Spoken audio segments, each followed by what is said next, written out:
All right, good morning. Ooh, let me adjust that camera for y'all a little bit.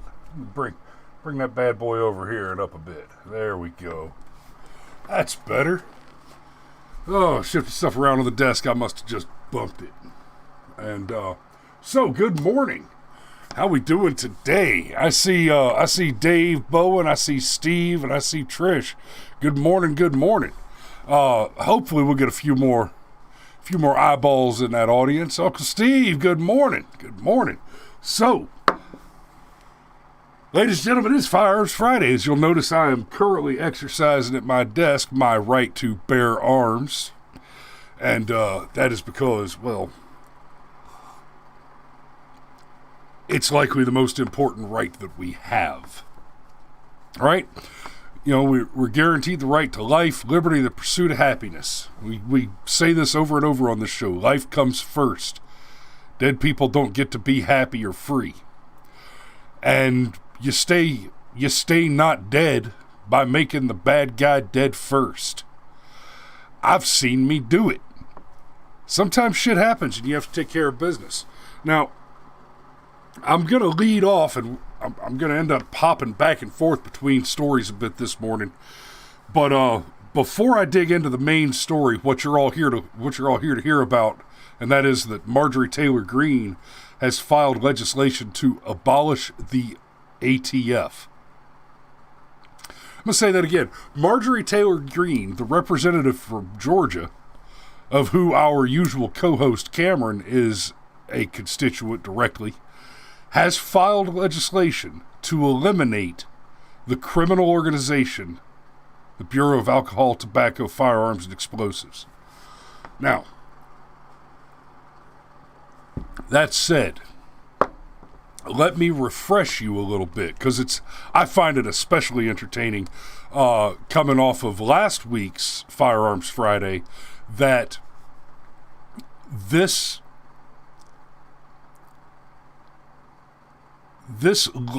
move in the law shows a very good sign.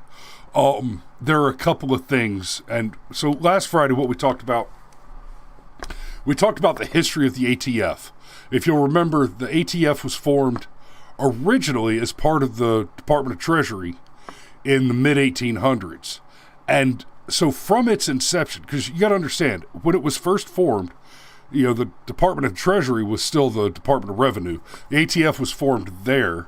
It had a somewhat different name, but the fact of the matter is that it was seeking to generate revenue for the government that was neither a tariff nor a fine on a crime. So basically,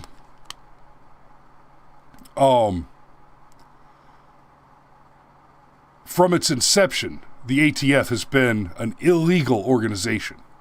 It has always been unlawful, unconstitutional for the ATF to exist in the capacity in which it has existed throughout its entirety. Today, the authorities of the ATF, the powers that the ATF controls, are Second Amendment violation, constitutional rights violations, right, to control your firearm, to infringe, right? Remember, to infringe, to put things near your right to keep and bear arms. And then on top of that, you know, the tobacco and alcohol controls. Y'all think back a little bit.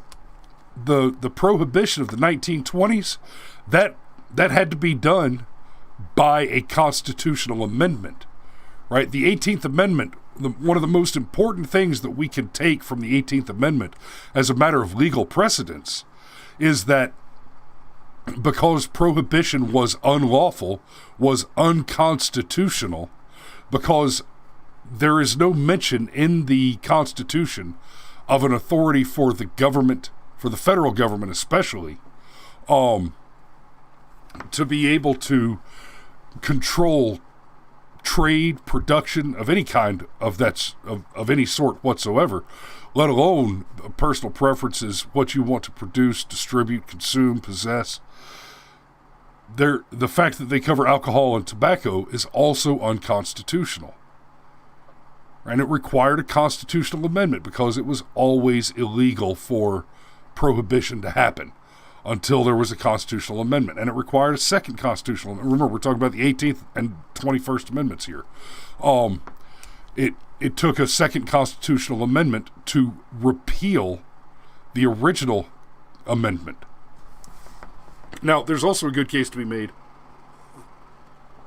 that because of the 10th Amendment, there are, in fact, amendments to the Constitution which cannot be made constitutionally.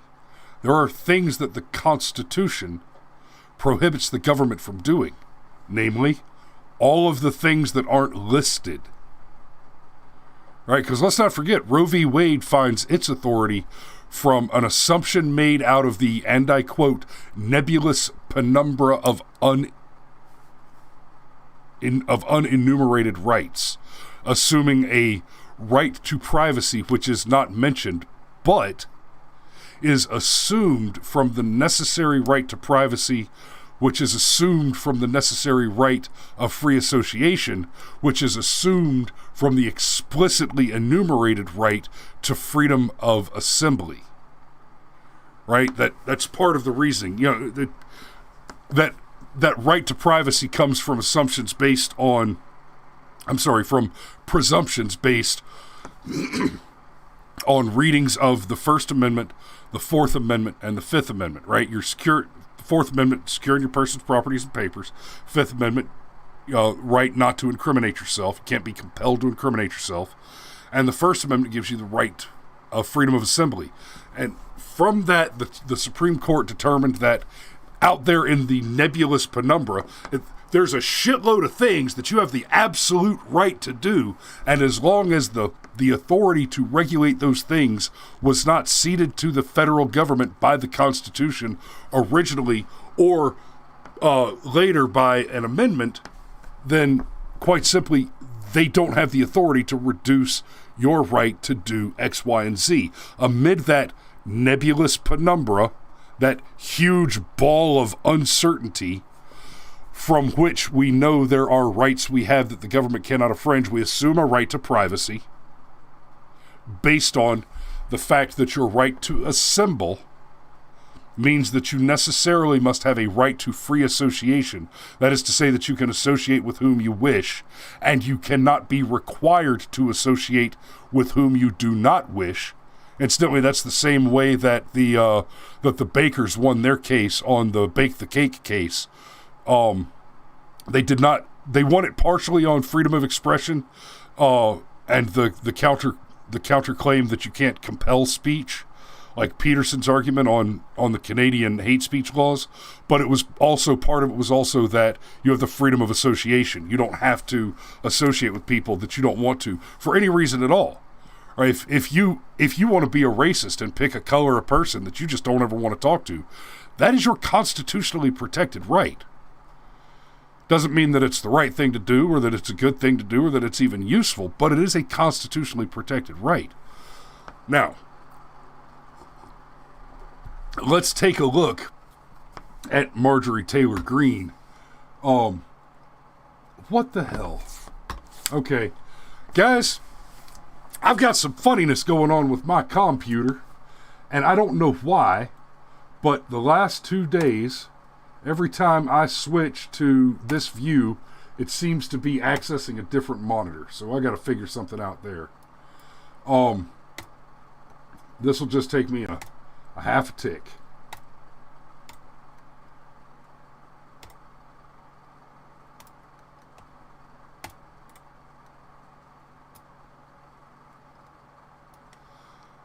I know this is frustrating. It's aggravating me too, but now see, this is what I keep camera around for, so that somebody's still running their mouth when I have to handle the technical stuff real quick. And it should just take a second. There. Okay, so this bill from Marjorie. Steve says, take your time, we get it. I appreciate that, brother. Steve asks, has anybody heard of the ATF doing anything outside of killing families and dogs or illegally making arbitrary rules about firearms? No. No, because frankly, Steve, all the things that... And there's a whole rabbit hole to go down here, but I'll try to just dip my toe in it real quick. All the things that the ATF... All the things that the people think the ATF do, which are moderately tolerable in the estimation of the average ill-informed citizen, are actually done by the DEA, which is a completely separate but also criminal organization. However, I will amend that the DEA is slightly less offensive as criminal organizations go. Slightly. But only slightly. So, Marjorie Taylor Greene. This comes from GeorgiaGunOwners.org. Marjorie Taylor Greene files historic legislation to eliminate the ATF. There may have been a time when gun owners thought that the Bureau of Alcohol, Tobacco, and Firearms served a legitimate role in the federal government, helping to arrest violent criminals and dangerous gang members. And as I've just finished explaining to you, while this statement is true, there may have been a time when gun owners believed that the ATF was a good thing. There has never been a time that it was correct to believe that. Now, I am not stating an opinion here. I am making a case in law and an argument based on the law that the ATF has never been anything but a criminal organization, and all of its members are, by extension, also criminals. In any capacity that you become a law enforcement officer in this country, you take the oath to uphold and defend the Constitution. The existence of the ATF is an unconstitutional fact. Taking the oath as an enforcement officer for the ATF begins with you lying when you take the oath. You're taking the oath in bad faith. Breaking your oath of office, a duly sworn oath to a federal office, is a federal crime. All right, so never forget this either. Every time a senator or a representative or a state senator or representative advances a bill that mentions gun control in a positive way, that seeks to enact or increase gun control, they have committed a crime by doing that. That is a specific crime. In fact, it's two specific crimes. It's a violation of their oath of office, which is itself a federal crime, and it should also qualify under UC 18 Section 242, violation of civil rights under color of law, policy, or ordinance. So, yes, every time somebody advances a law to curtail your gun rights, they're committing a crime. Two crimes. So, this is what's happening in Georgia. Now, just a quick little update, because, it's Georgia Rep, so it's Georgia relevant, and we're a Georgia channel. We are headquartered and broadcasting from the state of Georgia. There is a Georgia Constitutional Carry Act of 2021 that has been introduced in the House. This is for the 21-22 regular session, so it should not move forward anymore until the end of the year, or I'm sorry, beginning of next year. Actually, no. Yes, I think the next actual movement on this will be the end of this year. But there is, in fact, a Georgia Constitutional Carry Act of 2021 in progress in the state of Georgia, and yeah, I was pretty hard on old boy Brian Kemp yesterday, as I was talking about as I was talking about all that, and I reminded you all that Kemp's going to be up for re-election next year. I don't think he's got a chance, and I urge all of you to vote against him. It looks to me like Vernon Jones is going to be the man to take him down for a variety of reasons, not least of which Vernon is popular and he is talented at dealing with the media.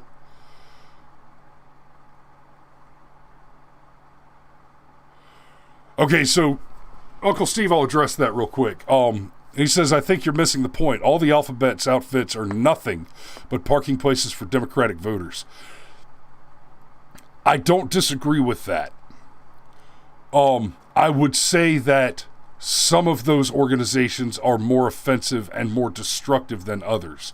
And I cannot think of an organization more dangerous and more deleterious to American liberty and freedom and the safety and security of the American people than one which seeks to curtail that most sacred Second Amendment right. And I do say most sacred Second Amendment right because without it, without the Second Amendment, without the right to keep and bear arms, you do not have the right to speak. You do not have the right of the press. You do not have the right to assemble. You do not have the right to worship as you please freely, and you do not have the right to redress your government or to petition your government for a redress of grievances. Not only that, you would no longer have the right to protect yourself from unlawful searches and seizures. You would not have any way to defend yourself against unlawful, illicit criminal proceedings brought forward unlawfully or unconstitutionally by any court or any police officer, law enforcement agent. And you would not even have active protection under the law in the United States against cruel and unusual punishment. So the Second Amendment, absolutely the most sacred.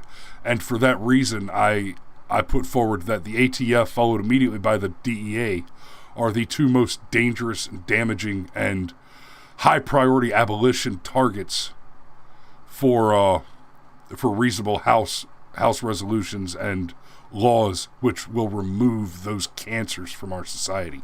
The ATF is an absolute stain. There is no more offensive thing in this government. The ATF and second to the ATF, I would say, is the welfare state generally, and then I would start looking at all the rest of the alphabet agencies. Now, if I could get the welfare state gone without getting rid of the ATF, yeah, I'd do it, obviously. But the ATF, I think, is a top priority, especially today, especially right now, when we're seeing things like this. The McCloskeys have pled guilty. This should terrify everyone. And actually, I've got the NPR story and the Breitbart story and the Blaze story pulled up. So let's take a look real quick at the way the NPR frames this. Excuse me. The couple who waved guns at BLM protesters plead guilty to misdemeanors.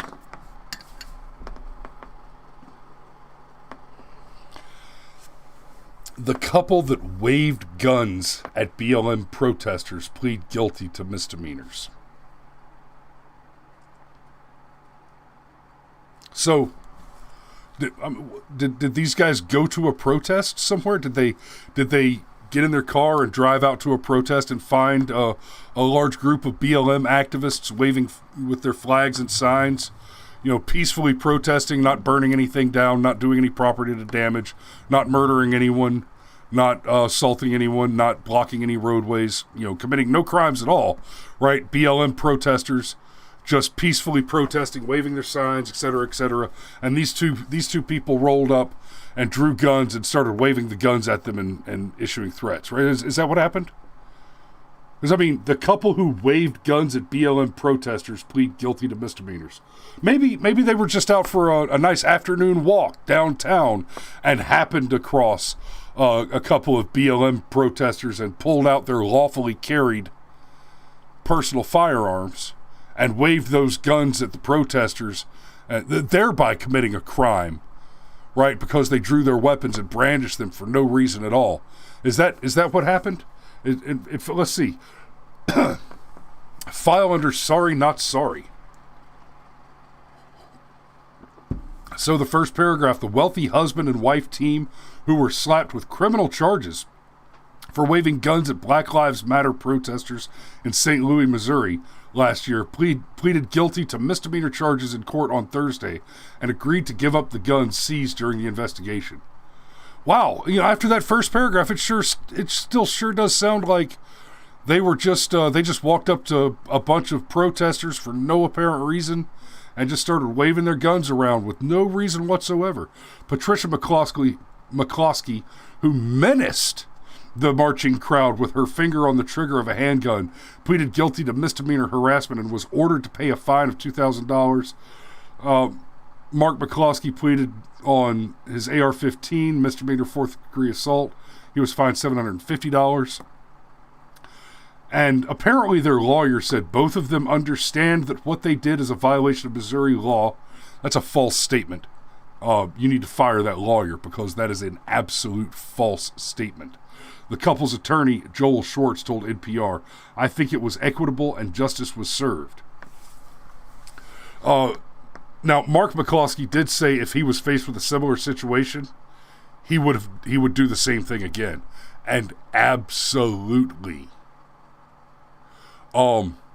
Steve says an argument could be made that they were brandishing, which is at least a misdemeanor in most places. The wife was flagging everyone. Okay, there is an argument to be made there, Steve, but let me just say this. There has to be an end to the giving of grounds. There is a point at which you are in reasonable threat for your life. And Steve, I know you know this and you're making the devil's advocate argument. I'm not attacking you, brother. But there must be an end to the giving of grounds.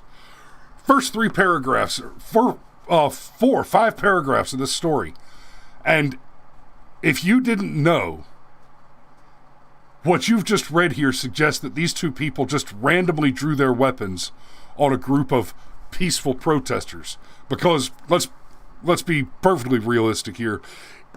If this is your only exposure to the McCloskeys, then your only exposure to BLM has been that these have been peaceful protests through the summer of love. And yes, Steve, these guys were clearly not professional marksmen. They handled the weapons poorly. They did this job poorly. What Mark's doing there, the correct posture would have been to hold the weapon at the low ready, both hands on the weapon at all times, and shout clear orders. Go away. Leave my property. Do not interfere with my business. Do not approach my property. Maintain your distance. Move along. Right? Etc., etc. Now let's take a look. McCloskey's plead guilty to lesser charges, forfeit guns from encounter with rioters. This is the Blaze Media. That's a little better. And yes, Steve, I agree. The surrendering the weapons is absolutely BS. And the state has already said that the weapons are going to be destroyed, which is asinine. Here's Breitbart. Armed St. Louis couple pleads guilty, forfeits guns. Okay, even Breitbart. Even freaking Breitbart. Okay, these headlines are slightly better than the couple who waved guns at BLM protesters plead guilty to misdemeanors, but not much. Here's one. How about armed citizen defends his private property from the mob that burned down his city?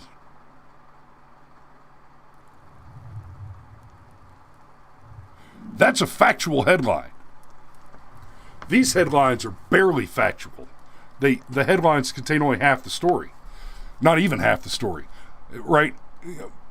The Blaze says, the St. Louis couple who became famous last year for displaying guns at protesters trespassing on their property have agreed to plead guilty to misdemeanor crimes and give up the firearms they brandished in the incident. I'm sorry, guys. I've had a little trouble with my... got a little bit of a post-nasal situation going on here. I apologize for that.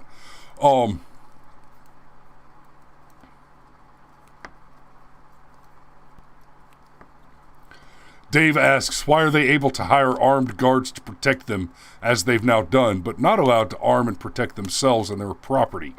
Well, Dave, that has a lot to do with the large companies which provide that kind of security being the kind of Democrats that will lobby to make the law profitable. But this piece right here, even this first sentence, they say trespassing on their property, right? They mentioned that the protesters were trespassing on their property.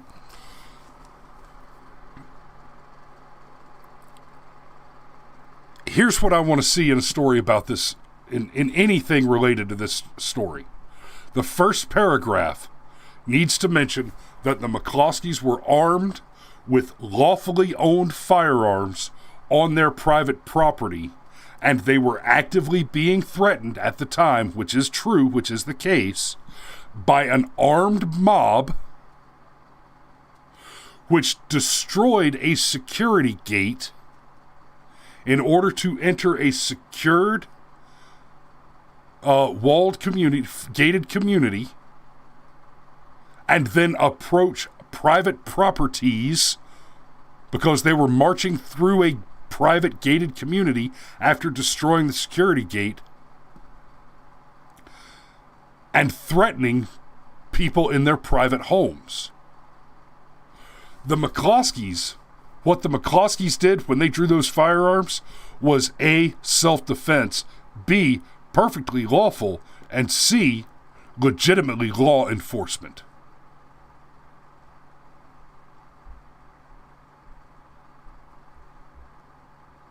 Because please believe, a big part of the reason that we retain the right to keep and bear arms, and that right is sacred to us, is that you cannot trust law enforcement. You cannot expect professional law enforcement, the police, the National Guard, the ATF. No law enforcement can answer the call to stop, intercede, prevent an imminent threat. They can't do it. They cannot be there fast enough. If your life is in serious danger right now, and you have to choose between calling a police officer and ending the threat, there is no choice. You don't have time to call the police officer. The best you can hope for is that the officer comes, investigates your murder, and finds the person who murdered you, and gets them locked away for that murder. I had another story. I had another piece pulled up. Let me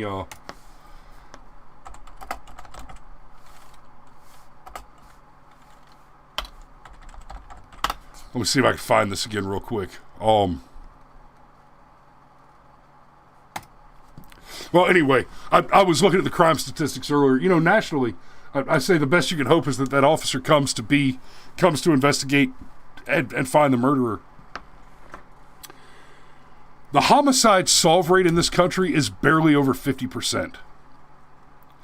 So even if you get the officer to come out and investigate your murder, you've got a coin flip chance that he'll apprehend the criminal and punish him. I live in Rockdale County, Georgia. The solve rate on homicide in Rockdale County, check me on this. Fact check me on this. Go for it. The solve rate on homicides in Rockdale County is 0.0%. Now, hey, I've done investigations. I've tracked bad guys. Now, in fairness, I found every bad guy I ever tried to track and eliminated them in one way or another. And yes, YouTube, legally, as a federal employee, as a member of the United States military, when I was doing that work under all above board. I don't just go out willy-nilly hunting drug dealers.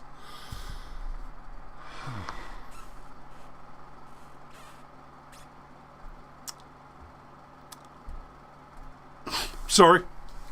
I got lost a little bit of a daydream there for a second. But it is hard work.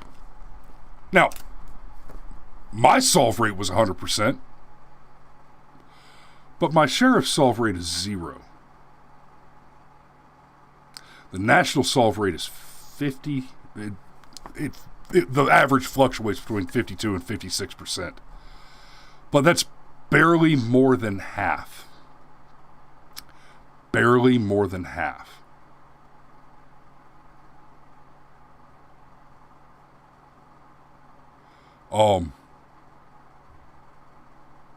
Steve says legalize all drugs, Lowry becomes a job hazard. I think that might be funny, but I'm not sure I follow, because I don't do any... Like, I'm 100% for the abolition of all prohibition, legalize all the drugs absolutely. I'm just not interested in any of them. I might try a hash brownie, take a good nap. I think I've told y'all the story. A couple years ago, I was up in Washington State, and I just had to go check out a dispensary. So I bought some hash cookies, some weed cookies. And they were these freaking gourmet, like, dark chocolate hazelnut. Just, they were amazing. They were absolutely delicious. I ate a whole bag of them, and I just kind of got a nap. Just kind of, yeah. Just got a little sleepy, and it was around nap time anyway, so worked out. But I didn't get that good giggly high that I'm told you should expect from it. So, yeah. Anyway. Over killing the dealers. Oh, well. Nope. I think I lost your joke there, Steve. Because at that point, they wouldn't be criminals. I mean, drug dealers commit crimes. They do. But the legitimate crimes that they commit are not the selling of drugs. Right? The production, distribution, possession of drugs, that's not legitimately a crime by several standards. The 10th Amendment prohibits the federal government from engaging in any activity which is not explicitly authorized to it by the Constitution. Ergo, all prohibitions on controlled substances, the very definition of controlled substances, are unconstitutional allocations. And furthermore, as I've said many times on this show, just about the first thing that a lawyer learns in law school is that crime is harm. If you can't show harm, then you don't have a crime. In the case of drugs, in order to argue for there to be crime, the lawyers that worked their asses off to make that unconstitutional move did it on the basis of the argument that when people do drugs, they become less productive, less valuable citizens, and therefore society at large is the victim that suffers the harm of the citizen being inadequate. I will counter that, and I will say if that's the case, then we should also incarcerate or exterminate all welfare beneficiaries, given that logic. If the argument that you wish to make is that a person using drugs makes them a burden or of lesser value and therefore a harm to society, then I say the same is true of all the welfare broodmares. If your argument is that you can criminalize drugs in absolute defiance of constitutional prohibition on the usurpation of authorities not thereby granted to the government and enumerated therewithin, then the broodmares gotta go. Because they are harm to the society.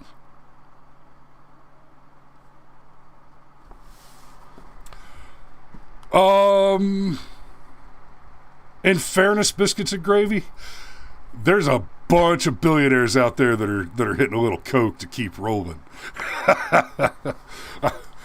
In fact, I've known some not so rich people who were hitting a little coke just to keep rolling. Steve, you know what I'm talking about. Remember that electric company? I think his thing was meth, though. I don't think it was coke. But anyway. All right, now I'm wandering way off. I think I've done the show for today. It is Friday, ladies and gentlemen. Couple of closing comments before we go. Tomorrow is Saturday, June 19th. It is the next Southern Fried Championship Wrestling match out in Morgan County. I'm terrible.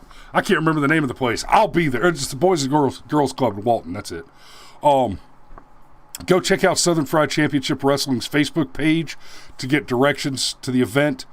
I believe where they are with it now is regular tickets are sold out, but they're authorized to full capacity for the space.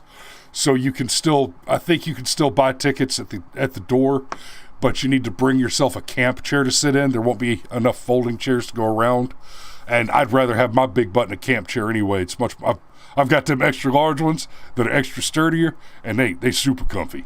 I will be there. I'll have Zaluska the Slav with me at least, and hopefully a couple more of the BFM fam to do the live stream. Tomorrow will be the first time that we... Nope, I take that back. We will be there doing the live stream, and I think it's going to be the same setup that we've run previously, where I'll be streaming on, all the several platforms that we have access to. It should be a good one. I think it's going to be especially entertaining. Excuse me. Because David Manders, the owner of Southern Fried Championship Wrestling, who is not a wrestler, is going to get in that ring, and he's going to fight Tom Sexton, I think is the plan. And if you've been watching that show, it's good drama, guys. It's a hell of a show. Those boys really do put on a hell of a good show. It's a lot of fun. And hopefully I'll see a few of you there, or at least see a few of you pop up in the comments section watching it live. It will be streaming live on all of the Brushfire Minds pages, on Just for Fun Radio's Facebook page, and on the Southern Fried Championship Wrestling fan site. It'll be on all those places. I would probably prefer that you go to the SFC. I mean, I'd love to get some more engagement on the BFM for it, but I think for this show I'd prefer you to go watch it on their fan site and kind of get in that habit. And I mean, that's the whole reason we're doing this. I want to try and direct some of my traffic to that show, and direct some of that show's traffic back to my channels as well. So it's Friday. Y'all be safe out there. Don't fry bacon drunk, and don't drive while you're naked. Sex, drugs, rock and roll, firearms, farm animals, and videotape. No two at the same time. Y'all be safe out there, and we will see you again Monday morning. Except, those of you who watch tomorrow night, I'll see you there. Be good.